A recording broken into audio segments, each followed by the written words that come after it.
Ya, kan punya anak laki juga. Tapi anak lakinya ini jarang orang tahu gitu loh.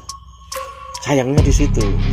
Maka paling layak itu ya mungkin Ganjar.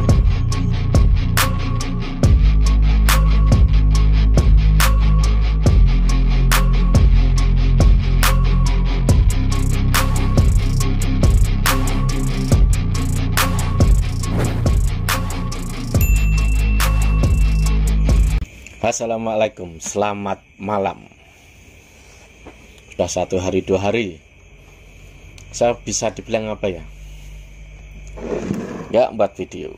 Semoga keselamatan, kesehatan, kebaikan selalu menyertai kita semua. Untuk kalian juga baik yang ada di ujung barat sampai ujung timur Indonesia, bahkan luar negeri. Ini saya dapat bocoran surat, bisa dibilang surat apa ya, surat salah satu Kiai NU untuk Megawati soal Capres dan Wapres. Dan surat ini kemungkinan sudah dibaca oleh Megawati, sudah sampai. Ini bocoran dari seorang kiai, bisa dibilangnya kayak apa ini? Kiai tarekat, sufi seperti itulah. Ini bocorannya. Yogyakarta, tanggal 3 bulan 10 2022. Kepada Yang Mulia Ibu Hajah Megawati Soekarno Putri di Jakarta. Salam Pancasila.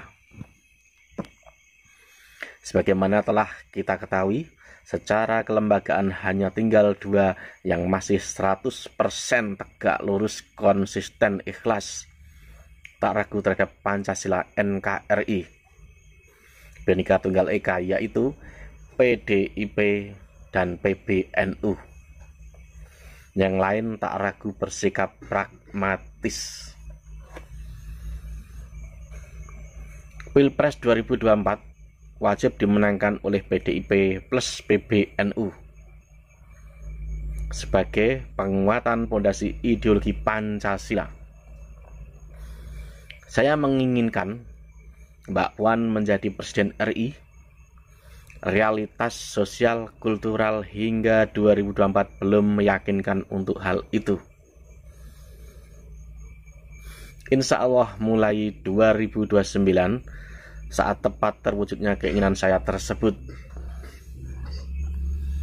saya meyakini bahwa Presiden Wakil Presiden RI 2024 akan dipilih rakyat sesuai pilihan Ibu Megawati. Bila Ibu berkenan, kiranya mempertimbangkan beberapa nama berikut. Dari PDIP, Mbak Puan, Ibu Risma, Mas Ganjar, Mas Nanda. Dari PBNU, Pak Mahfud MD, Gus Yakut, Cak Imin, dan Mbak Khofifah. Mohon maaf apabila Ibu kurang berkenan dan terima kasih. Salam hormat, Gus Fuad Pleret. Ini salah satu kiai yang bisa dibilang udah lama lah, tapi beliau ini masuk ke YouTube termasuk kalau soal geopolitik baru. Tapi kalau soal agama udah lama sesungguhnya, tapi cuma tidak terlalu banyak aktif itu dulunya. Sekarang udah aktif. Memang kenyataan yang konsisten ya, yang paling konsisten itu PBNU dan PDIP. Kalau lainnya tuh pragmatis, mungkin karena pilihan politik, mungkin karena ragu, mungkin karena untung nggak untuk saya, untung nggak untuk partai, masih seperti itulah, makanya bisa dibilang pragmatis. Kalau nama-nama yang disebut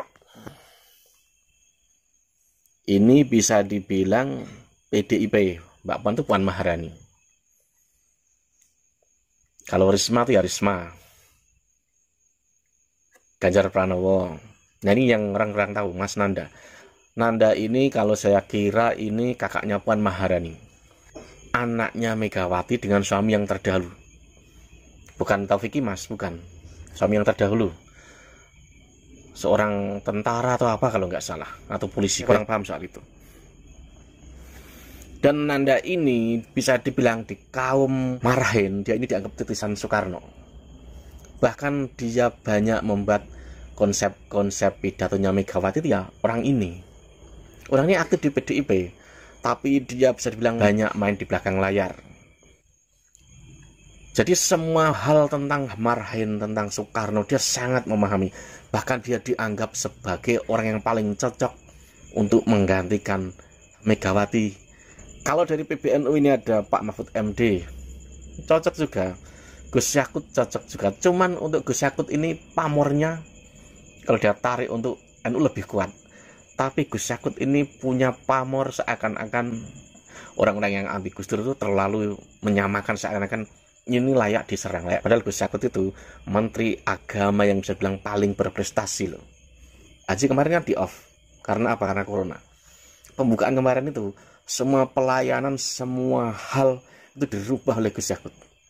Jadi begini, bisa dibilang pelayanan haji paling bagus selama ini. Terbukti gitu loh, berprestasi. Cak Imin PKB, Mbak Khofifah. Nah ini tergantung siapa yang paling cocok. Kalau Megawati ini misalkan ngangkat Puan Maharani, memang saya kira belum tepat gitu loh. Puan Maharani itu memang dia hebat di DPR MPR. Ya harusnya di sana gitu loh. Untuk saat ini loh ya. Dia dulu belajar di eksekutif, dia juga belajar yang terakhir apa? DPR MPR kan. Sampai sekarang masih. Untuk perhitungan, misalkan Megawati memilih Ganjar, ini kemungkinan Megawati membuang apa? Membuang keraguan orang. Karena masa berbasis Islam terbesar itu Nahdliyin, maka harus menggandeng orang NU. Bisa nggak bisa? Kalau konteksnya menggandeng orang di luar NU, nggak tahu seperti apa. Pasti NU nanti akan banyak ketarik sana kemari.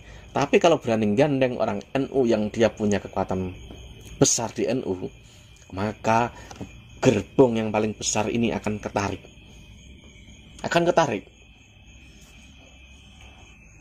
Pak Mahfud juga besar, Gus Yakut juga besar, Khofifah besar, Caimin juga besar.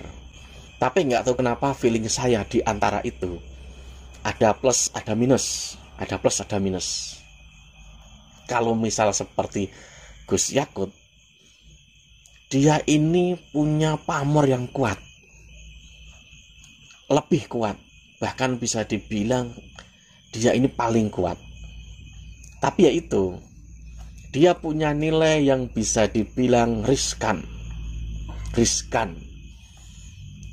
Sekali dia bicara, misalkan bisa dibilang, bisa dicari titik kelemahan, maka akan berusaha jadi blunder, dia akan ditembak. Begini, dijelek-jelekin gitu loh. Karena pamornya itu tinggi gitu loh.